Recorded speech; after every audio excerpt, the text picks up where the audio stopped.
नाज़रीन को ताजा खबर देनी है बलोचिस्तान पार्टी से मुतालिक जिनके 4 अरकान ने ऑपोजिशन नशिस्तों पर बैठने की दरख्वास्त स्पीकर कौमी असेंबली को जमा करा दी है। ताजा तरीन खबर BAP के 4 अरकान ने ऑपोजिशन नशिस्तों पर बैठने की दरख्वास्त बाकायदा तौर पर स्पीकर कौमी असेंबली को जमा करा दी है। हम बात करते हैं डॉन न्यूज़ के नुमाइंदे नादिर गुरहमानी से। नादिर बताइएगा दरख्वास्त में मौक़िफ़ क्या अपनाया गया है?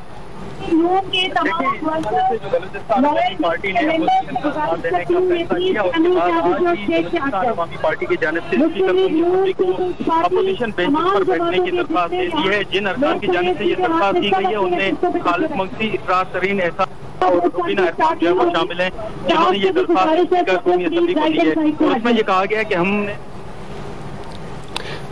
ये कहा गया दरख्वास्त में कि हमने बतौर जमात PTI हुकूमत की हिमायत खत्म कर दी है। ये मौक़िफ़ अपनाया गया है कि उन्हें ऑपोजिशन बेंचेस पर बैठने दिया जाए। ये दरख्वास्त स्पीकर कौमी असेंबली को बाकायदा तौर पर बलोचिस्तान अवामी पार्टी को की जानिब से जमा करा दी गई।